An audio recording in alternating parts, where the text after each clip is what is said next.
Hi guys! Welcome back to my channel, Road to Abs! So yun, ginawa ko yung, actually 1 week lang. 1 week na yung 2 weeks na shred challenge ni Ting. Pero, effective siya, pero hindi ako naniniwala na para sa akin, in my opinion lang naman, sa aking experience, pwede kang magka-abs in 2 weeks, pero kung yung exercise lang ngayon, hindi kakayanin. So, ang ginawa ko, nag-exercise ako in 1 week para lang makita lang yung difference, para lang ma-experience ko, kasi sobrang, pinangarap ko din magka-abs. Sabi ko, kung kaya nila, bakit hindi natin i-try, diba? So, nag-try ako ng 1 week, pero hindi lang yung exercise. Nag-biking din ako. Biking ako everyday. So, bike at saka exercise. Malaki yung, yung tulong nung exercise na yun, kasi meron pa siyang mga fats, ganyan. So, yun na yung win-workout ko ngayon. Pero bumaba yung weight ko. So, makikita mo, kung tsatsagain mo lang talaga at disiplinado ka, medyo may nakikita na akong shape eh. Ewan ko ako lang nakakita. So, ito, yung parang dito sa side. So, though meron pang mga taba-taba, ganyan. So, ngayon, ang gagawin ko is everyday na akong mag-update. Since gumawa na tayo ng Road to Abs, so yun ang pinaka main goal ng channel na to. So pipilitin ko or tingnan natin. So kung matutupad yan. So everyday gagawa ako ng exercises. So kung ano-anong exercise na lang gagawin ko. And then, malaking tulong yung pagbabike. So, everyday ako magbabike. Everyday ako mag-update.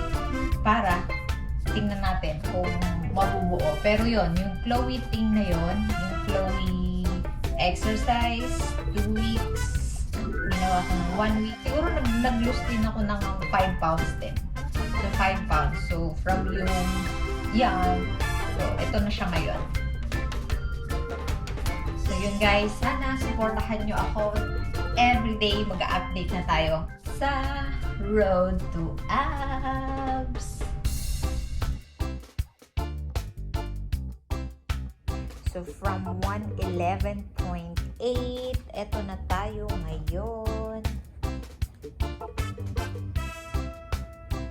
So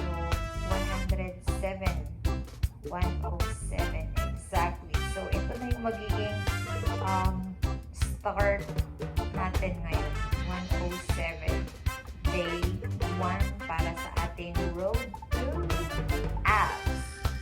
Day 1. Alas 11 na ata. Maaraw. So, bike na tayo. So, normally nagbabike ako mga isang oras. Mas okay sa akin ganitong maaraw para todo yung pawis ko. So, yan. So, bali, iikot-ikot lang ako dito sa may apartment namin na area. Let's go!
kasi, uy, talaga.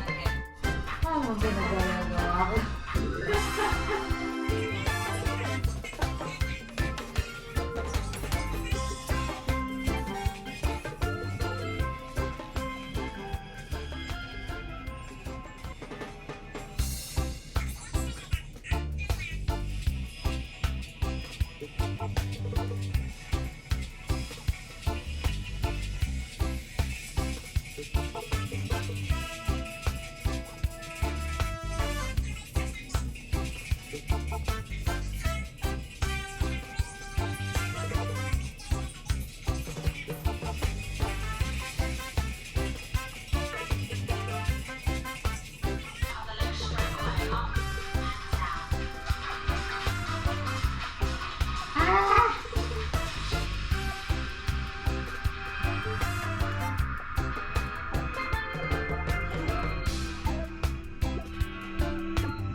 Naramdaman na yung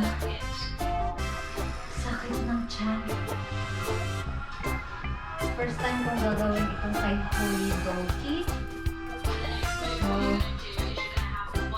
basta mga kaya na natapos.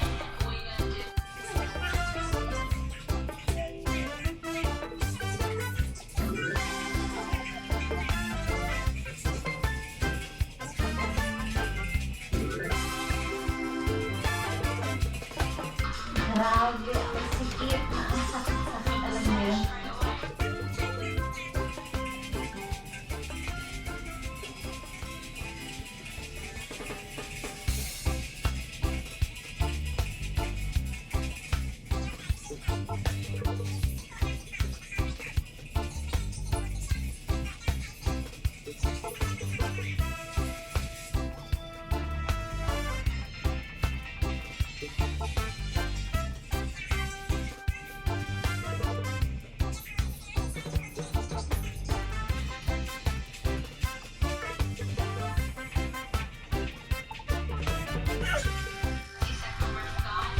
Marami. Sobra. Ramdam na ramdam. Ang sakit. First day ko. Gawin itong kay Dolke. Grabe yung pawis ko.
Diretso ka Hey, clothing. So, mas kabisado ko na to kasi ginagawa ko na